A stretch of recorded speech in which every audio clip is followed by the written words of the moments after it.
You know you need to do some seed starting this year, but let's face it, it's a little bit confusing. So which vegetables get started what weeks, and what about flowers? And what about the vegetables that can be direct seeded, but you can also start them?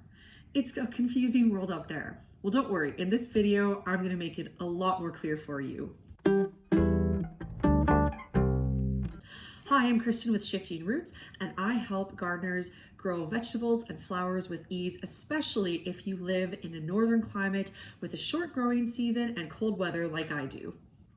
Make sure you hit the like and subscribe button, and also stay till the end of the video where you can see some of the outtakes with this little cutie.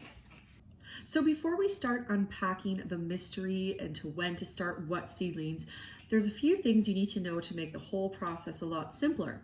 And the first of those things is your frost date. So this means what is the date that typically in a year is the last time you'll have a frost in the spring. And from that date, we figure out everything else.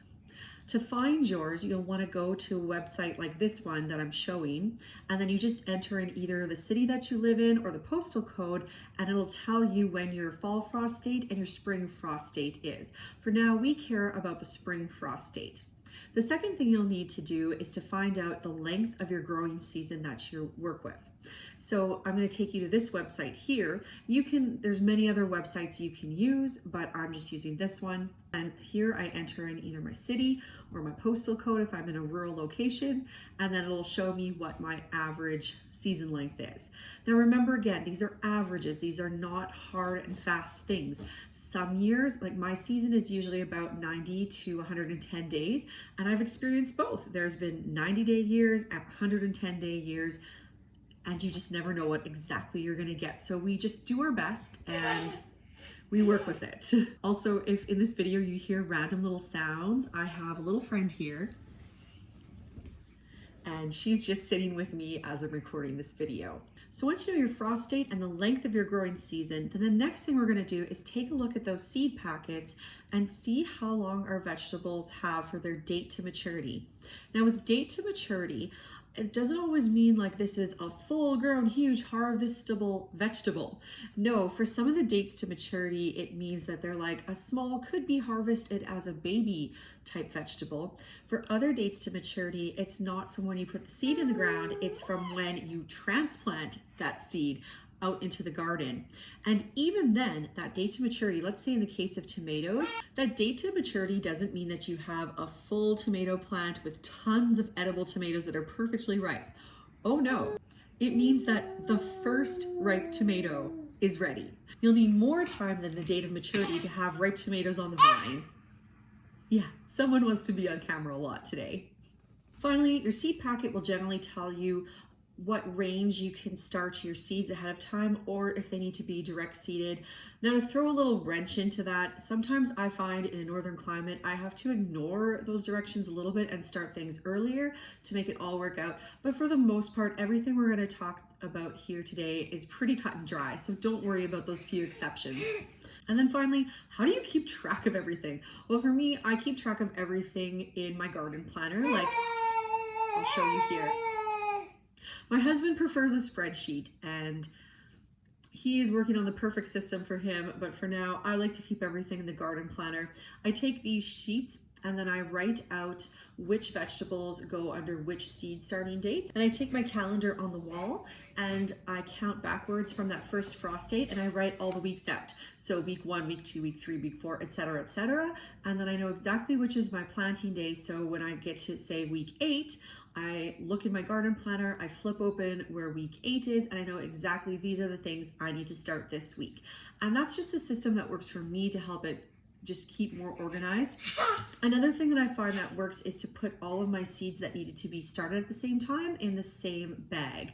So that again, when it's time to seed start, all I have to do is just grab the plastic bag and we are good to go. That's what I'm starting that day. Okay, so now that we know how to keep everything organized, let's talk about some of the most common vegetables and flowers that you might want to plant and when exactly you're going to start them. First up is peppers. You can start peppers about 8 to 10 weeks before that last frost date.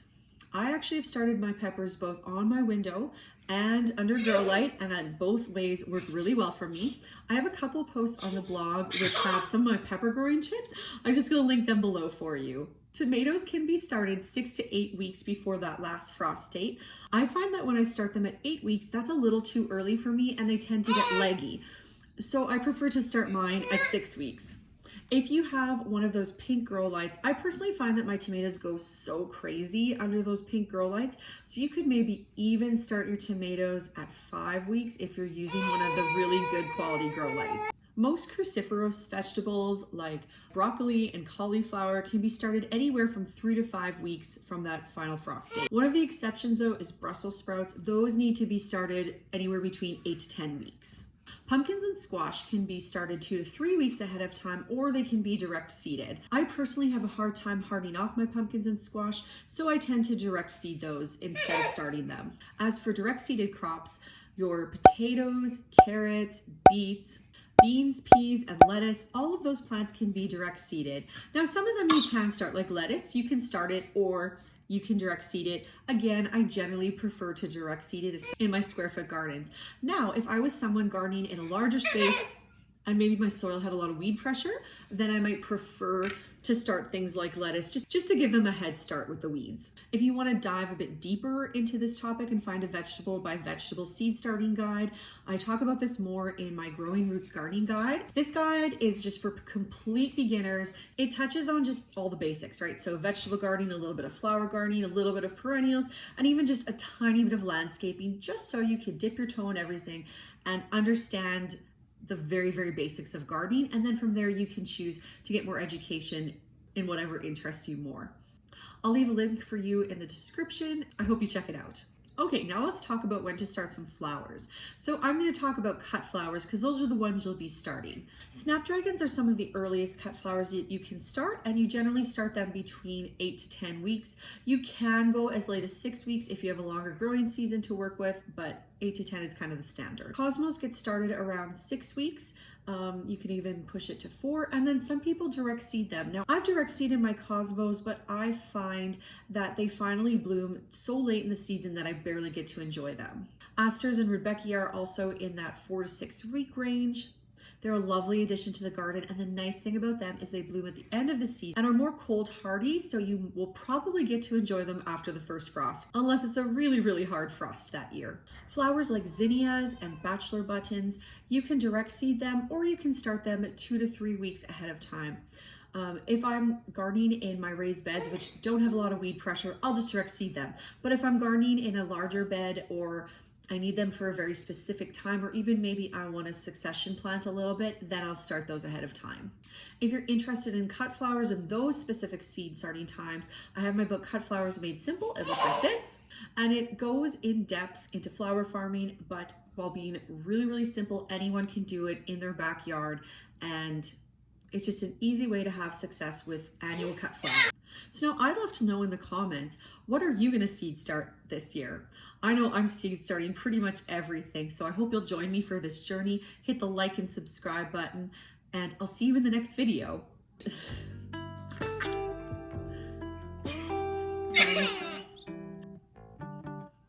did so good. You did so good.